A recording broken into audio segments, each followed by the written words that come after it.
La grâce de notre Seigneur Jésus-Christ, l'amour de Dieu le Père et la communion du Saint-Esprit soient avec vous tous. Amen. Le texte que j'ai lu tout à l'heure, l'Épître aux Hébreux, va être le support de notre prédication de ce jour. Veuillez vous asseoir. Bien-aimés dans le Seigneur, depuis pratiquement le début de cet été, la plupart des prédications sont portées vers Jésus. Nous avons appris comment le suivre, comment lui faire confiance, comment il a tout préparé et comment il prie pour nous, etc., etc. Alors quel est donc le but de la foi? La foi, chers amis, quel beau cadeau, quelle richesse d'avoir la foi. La foi d'abord, c'est l'œuvre du Saint-Esprit dans nos cœurs. Et depuis le commencement du monde jusqu'à la fin des temps, la seule façon de recevoir les promesses de Dieu, c'est par la foi. Car sans la foi, bien-aimé en Christ, il est impossible de plaire à Dieu. Oui, la foi en Jésus-Christ est vraiment le seul moyen de recevoir le pardon des péchés et la vie éternelle. Et notre texte de ce jour est entièrement consacré au thème de la foi. Et nous entrons à travers ce texte dans le temple de la fameuse renommée des croyants qui nous ont précédés. Souvenez-vous d'Abel, d'Enoch, Noé, Abraham, Sarah, Isaac, Jacob, Moïse et les autres. Chers amis, c'est par la foi qu'ils ont vécu, en attendant la pleine réalisation des promesses de Dieu. Comme eux, nous aussi, nous sommes appelés à vivre par la foi. L'auteur de l'Épître aux Hébreux a écrit cette lettre dans le but d'encourager les croyants à persévérer dans la foi. Il nous dit que ceux qui refusent de croire seront éternellement perdus, mais ceux qui croient seront éternellement sauvés. Et les chrétiens qui ont reçu cette lettre étaient tentés d'abandonner la foi, car l'être humain est faible. Il peut vite basculer. Alors pourquoi ils étaient tentés d'abandonner la foi? Parce qu'ils souhaitaient retourner au système des sacrifices de l'Ancien Testament qu'ils trouvaient plus attrayant. Aussi, parce qu'ils subissaient la pression des persécuteurs et parfois ils tombaient dans le piège de tout laisser tomber. Dans les chapitres 1 à 10, l'auteur va se charger de répondre à leur première tentation. Il va leur présenter une argumentation doctrinale très approfondie. Jésus, lui, a tout accompli par ses sacrifices. Et il est supérieur à tout ça. Alors ne retournons plus à l'ancien système, chers frères et sœurs. Et à partir de la fin du chapitre 10, l'auteur répond à leur deuxième tentation. Il dit, même si vous souffrez des épreuves et des persécutions, n'abandonnez pas votre assurance qui comporte une grande récompense.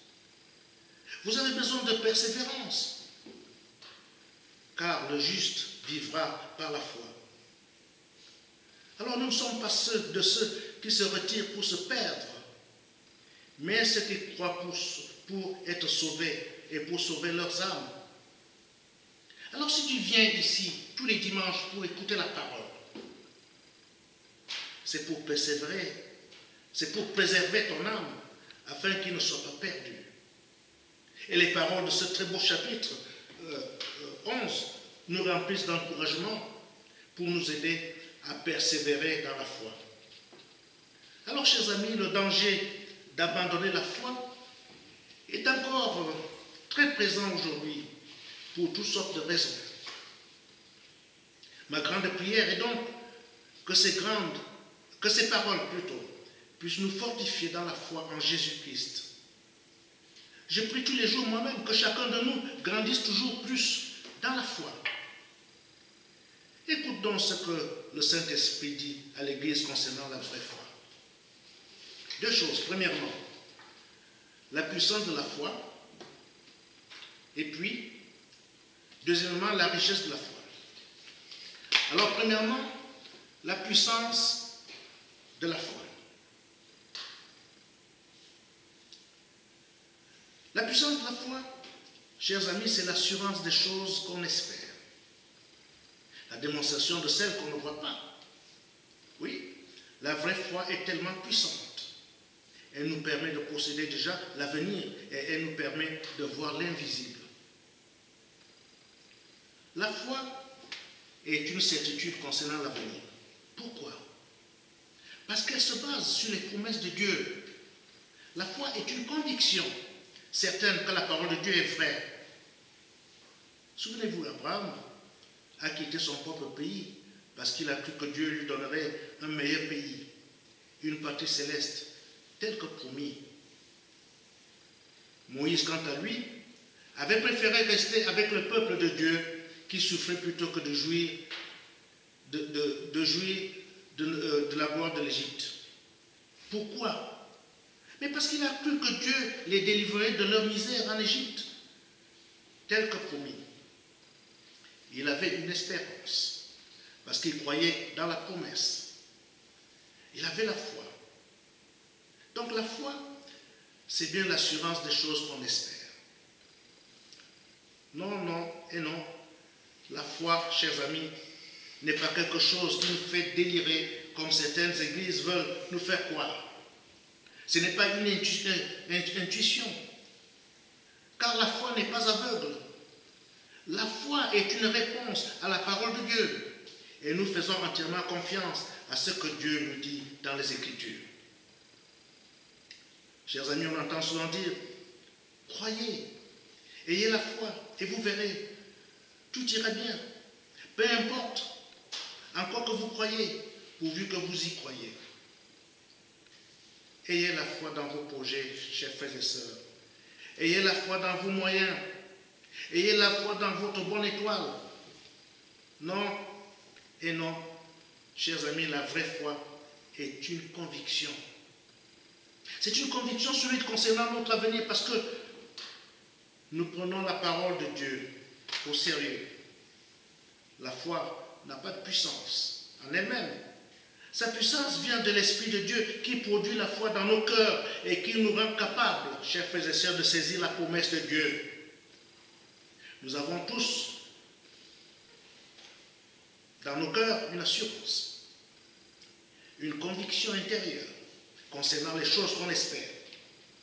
Alors la foi, c'est la substance des choses qu'on espère, c'est la réalité même que nous espérons. Alors par la foi, nous devenons tous propriétaires des bénédictions promises qui sont réelles, substantielles. Abraham aussi espérait la terre promise parce qu'il en était déjà propriétaire de plein droit par la foi. Alors Jésus a déjà accompli notre salut éternel. Et par la foi donc, nous sommes réellement déjà prioritaires. La foi, chers amis, n'est pas le fruit de notre imagination, ni un rêve, ni une illusion. La foi prend déjà possession ce jour de ce que nous espérons. À la question donc, qu'espères-tu concernant l'avenir? Tu donneras cette réponse de façon certaine. J'espère le retour de Jésus-Christ dans toute sa gloire. Voilà la réponse. Alors nous espérons la résurrection du corps, de nos corps, qui après la mort deviendront à la vie pour devenir immortels. Et nous espérons aussi la transformation complète de notre être. Nous deviendrons alors sans péché, sans défaut. Nous serons irréprochables.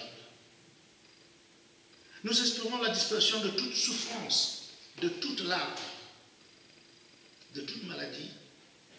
En fait, une joie complète avec notre Seigneur aux côtés de tous les croyants.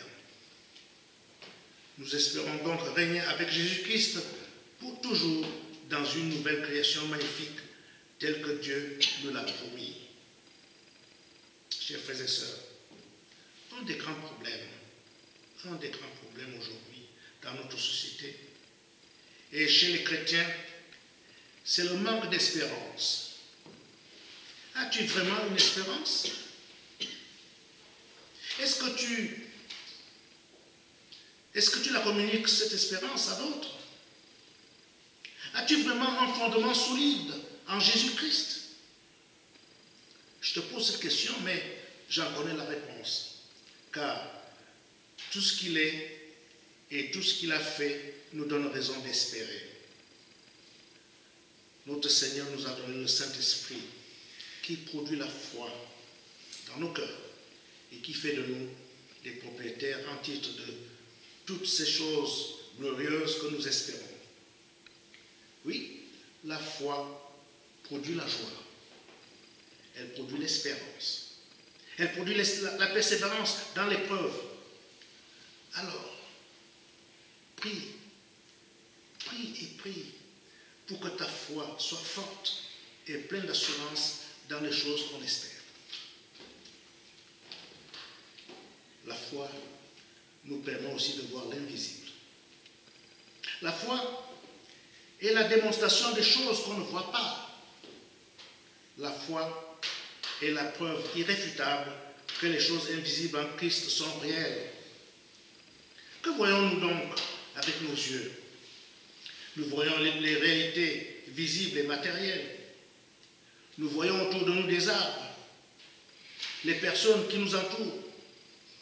Nos yeux nous donnent la preuve des choses que nous voyons aujourd'hui.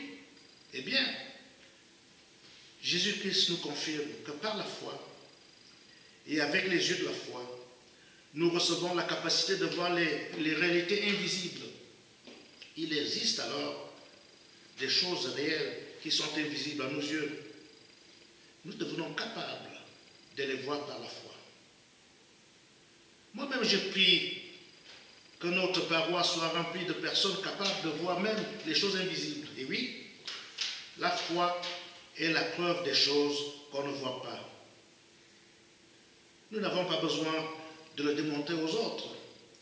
Nous en avons la preuve pour nous-mêmes grâce à la foi en Jésus-Christ. Alors, dans notre texte de ce matin, il est dit que Moïse lui-même regardait plus loin que l'Égypte. Il regardait vers la récompense. Et les yeux de la foi lui ont permis de voir au loin dans l'avenir.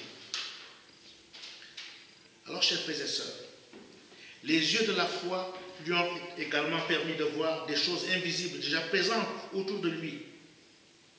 Et le verset 27 nous dit que Moïse a tenu ferme. Et il a tenu ferme parce qu'il voyait celui qui est invisible. Il n'a pas vu Dieu avec ses yeux, car personne ne peut voir Dieu et vivre. Mais lui, il l'a vu par la foi. Toi aussi, tu vois Jésus-Christ par la foi, en venant tous les matins, en lisant la Bible, en priant. Moïse a vu la présence de Dieu au milieu d'Israël, dans leurs épreuves. Dieu était avec eux. Chers amis, souvenons-nous des 3 compagnons de Daniel. Ils n'ont pas vu d'avance celui qui allait les protéger dans la fournaise de feu. Mais par la foi, ils ont vu que Dieu allait les garder. D'une manière ou d'une autre. Oui, par la foi, nous sommes capables de voir Dieu présent avec nous dans nos épreuves. La foi nous permet de voir sa main en action dans nos vies. Sa main qui parfois nous afflige, mais qui nous relève et nous conduit tous les jours. L'Esprit de Dieu nous montre des choses cachées, inaccessibles à nos sens. Dieu lui-même nous déclare juste à cause de Jésus, alors que nous sommes encore des pécheurs. Jésus dit que nous sommes heureux de lui appartenir. Alors que nous vivons encore dans la misère, le monde est plongé dans l'obscurité. Et pourtant, par la foi en Jésus-Christ, nous voyons déjà la lumière du royaume de Dieu. Son royaume est spirituel. Il a déjà commencé. Il avance. Il fait des conquêtes partout dans le monde. Personne n'est capable de voir son royaume à moins d'avoir la foi en Jésus-Christ. Alors en Jésus, nous voyons la beauté du royaume de Dieu. Alors quoi que tu penses, oui, la foi est puissante. Elle nous permet de voir ce qui est invisible. Et enfin, la richesse de la foi. Chers amis, je vous invite à faire un pas de plus et admirons la richesse de la foi. C'est à cause de la foi que les anciens ont reçu un bon témoignage. Alors, qui sont ces anciens? La Bible nous cite plusieurs. Abel, Enoch, Noé, Abraham, Moïse, Rahab, Gédéon, Samson et tous les autres mentionnés dans le chapitre 11. Ils ont tous reçu de Dieu un bon témoignage. D'ailleurs, au verset 4, nous lisons que Dieu a rendu témoignage aux offrandes d'Abel. Il les a acceptées. Et au verset 5, nous apprenons qu'Enoch a reçu le témoignage qui plaisait à Dieu. Oui, chers amis en Christ, la foi est tellement précieuse. Tous ces gens ont reçu de Dieu un bon témoignage. Ils ont été approuvés par Dieu. Pourquoi? À cause de leur foi. Pas à cause de leur talent. Pas à cause de leur accomplissement. Pas à cause de leur beauté, de leur force, de leur richesse ou de leur popularité. Ce qui a fait leur célébrité aux yeux de Dieu, c'est leur foi. Uniquement. Ce que Dieu leur a dit, ils l'ont cru. Et alors, Dieu leur a rendu un bon témoignage. Quels sont donc les genres de personnes que Dieu juge dignes de mention dans sa parole? Je viens de les citer. Noé, Abraham et les autres. Des gens insignifiants aux yeux des historiens d'aujourd'hui et aux autres journalistes d'aujourd'hui. Nous non plus, nous ne sommes pas célèbres. En tout cas, pas à cause de notre foi, mais aux yeux de Dieu, nous sommes des gens qui marquent l'histoire. Nous faisons partie de personnes qui ont la foi, et si nous avons la foi dans la parole de Dieu, nous sommes des hommes, des femmes, des enfants d'exception. Nos noms sont inscrits dans le livre de vie, car nous avons été admis au temple de la renommée des croyants. Alors, chers amis, la richesse de la foi est une valeur inestimable, une valeur plus précieuse que tout l'or du monde. Voilà donc une puissante motivation à persévérer dans la foi au milieu des moqueries de ceux qui méprisent les chrétiens. La foi en Jésus-Christ est la seule façon d'être approuvé par Dieu. Car sans la foi, il est impossible de plaire à Dieu. Alors, persévérons. Persévérons dans la foi, ça vaut la peine car c'est précieux. Le verset 2 nous dit, c'est à cause de la foi que les anciens ont reçu un bon témoignage. Les anciens, oui, qui aujourd'hui s'intéressent aux anciens. Ces vieux patriarches qui ont vécu 3, 4, 5, 6 000 ans avant nous, qu'est-ce que ces gens arriérés et démodés peuvent bien nous apporter? Vous, nos jeunes, si la Bible disait c'est à cause de la foi que les jeunes ont reçu un bon témoignage, ah là, ce serait intéressant. On est toujours à l'affût des nouvelles modes qui changent très rapidement. Oui, la mode change très rapidement avec les générations. On est toujours à réinventer des nouvelles idées, des nouvelles croyances. Même parmi les chrétiens, certains pensent qu'il faudrait réinventer la foi en fonction des générations, comme si chacun vivait isolé des autres. Alors, chers amis, d'après la Bible, la foi possède un caractère historique. La vraie foi est toujours la même. Du temps d'Abraham jusqu'à aujourd'hui. Ça n'a pas changé. Les premiers chrétiens ont reçu la lettre aux Hébreux, qui ont reçu la lettre aux Hébreux, ne devait pas retourner en arrière et revenir à l'ancien système de sacrifice qui a été aboli par la venue de Jésus. Mais ces chrétiens étaient exhortés à retourner en arrière pour considérer la foi. Pour considérer la foi des patriarches de l'Ancien Testament et pour suivre leur exemple. On est souvent aussi porté à faire entrer de nouvelles idées et de nouvelles croyances dans l'Église. Mais attention, chers frères et sœurs, ce sont les anciens qui ont reçu un bon témoignage. Ce n'est pas toi. Dieu fait progresser son plan de rédemption dans l'histoire, mais Dieu ne change pas. Il est toujours le même. Il est le même depuis les siècles jusqu'à ce jour. Sa parole ne change pas et la vraie foi ne change pas. Alors, si nous voulons que Dieu nous rende un bon témoignage, nous devons avoir la même foi que Noé, Abraham, Moïse et les autres. Ils ont tous cru d'avance dans les promesses de Dieu en Jésus-Christ. La vraie foi s'inscrit dans la lignée des croyants. C'est d'ailleurs pour cela que nous recevons encore dans notre église luthérienne des confessions de foi de la Réforme et nous transmettons cet héritage à la génération suivante et future. Alors vous qui êtes parents, n'ayez pas peur de transmettre la parole de Dieu à vos enfants et à les exhorter à croire dans cette parole, comme l'ont fait nos pères dans la foi. Et vous les enfants et les jeunes, je vous dis, n'ayez pas peur de suivre la trace de vos parents croyants. Croyez en Jésus et dans ses belles promesses, comme l'ont fait Abraham, Isaac et Jacob, leur père, de père en fils. Alors peut-être que les autres vont se moquer de vous, mais Dieu, lui, va vous approuver, il va vous accompagner, il va vous guider dans la foi. Car la puissance de la foi, la richesse de la foi nous conduit vers le grand tabernacle de Dieu pour la vie éternelle. Amen.